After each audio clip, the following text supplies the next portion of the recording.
प्रथम primary school और ME school रूपांतरीकरण माननीय मुख्यमंत्री कोटी 49,45,000 पक्क पक्के 2.5 कोटी टंका जिलापाल एटा माननीय मुख्यमंत्री तरफ प्रदान कर स्कूल डायग्राम ना कौन हाँ এটা स्कूल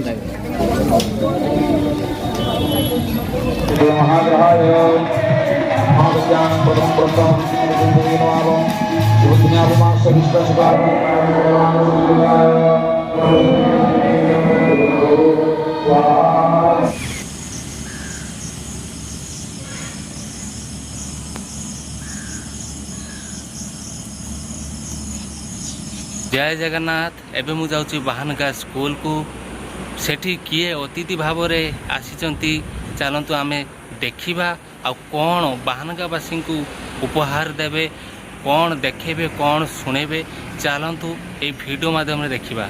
जय जगन्नाथ एबे मु बाहनगा स्कूल पाखरे आसीकी पहुंची गली। ये होची बाहनगा हाई स्कूल के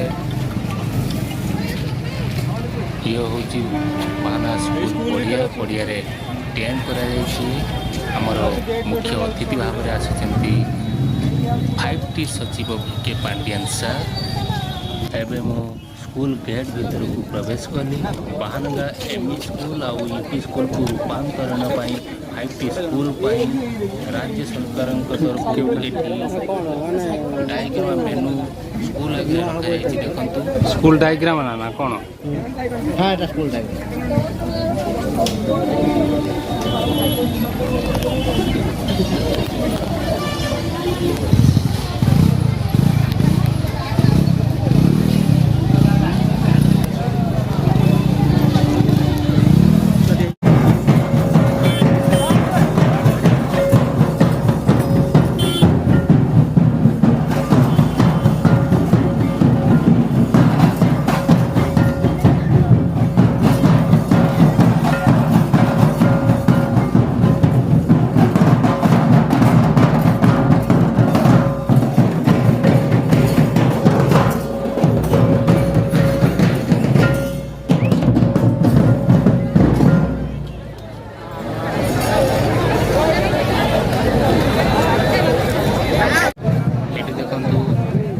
सचिव VK Pandian sir Bahanaga school को आसिक पहुँची गले।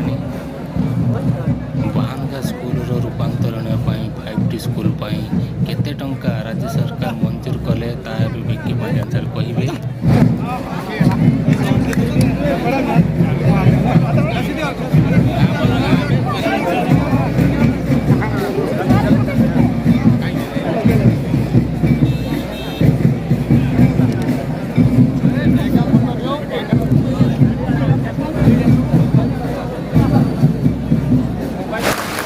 बाहनगा स्कूल उन्नतीकरण पे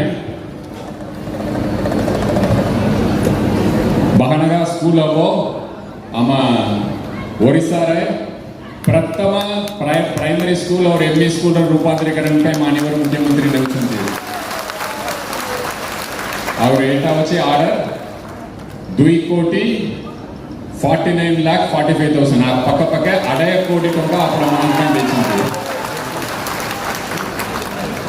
जिलापाल एटा माननीय मुख्यमंत्री तरफ प्रदान कर टंका ओनली कागज पत्र किसी नहीं आपण मैंने जो भी काम कर सामना और किसी भी ये नहीं सामान रे आसीबो नहीं। 2 नंबर बाहनगा पंचायत माननीय मुख्यमंत्री मॉडल पंचायत करने नौचंती। एटा सारा ओडिशा पे सारा भारत वर्ष में गोटे मॉडल पंचायत लेगी ये पंचायतटा रहिबो। से जने कहले ना बागणगा मो नाटा जानि नहीं किंतु भगवान उचंती सेठी आपण माने समस्त सेया समस्त के देखेले आपण माने जो भी पिटिशन देचंती मु पाइली आपण मानकर समस्या बुझिबा पे दुख सुख बुझिबा पे माननीय मुख्यमंत्री मते पठाइछंती एठी। तो आमे VK पांडियन सर को सुनिया को पाइलु जे बाहनगा स्कूल रूपांतरण 5T स्कूल निर्माण 2.5 कोटी टंका राज्य सरकार तरफ मंजूरी हो सारी बहुत जल्दी काम आरंभ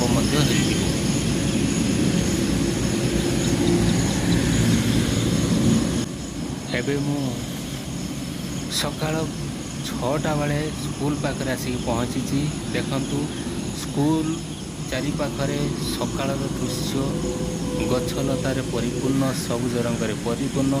ଏଠି ଦେଖନ୍ତୁ ସ୍କୁଲ ପଡ଼ିଆ, ଦେଖନ୍ତୁ ଚାରିପଟର ଦୃଶ୍ୟ, ସ୍କୁଲର ଦୃଶ୍ୟ ବହୁତ ସୁନ୍ଦର ଲାଗୁଛି।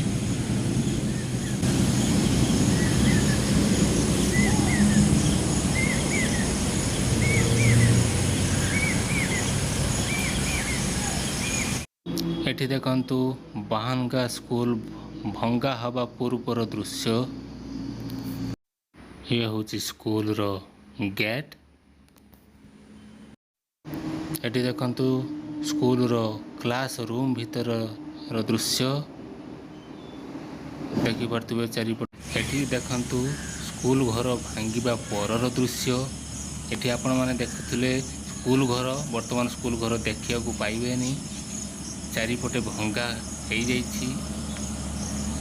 ସ୍କୁଲର ପୁନଃନିର୍ମାଣ କାର୍ଯ୍ୟ ବହୁତ ଜଲ୍ଦି ଆରମ୍ଭ ହୋଇଯିବ।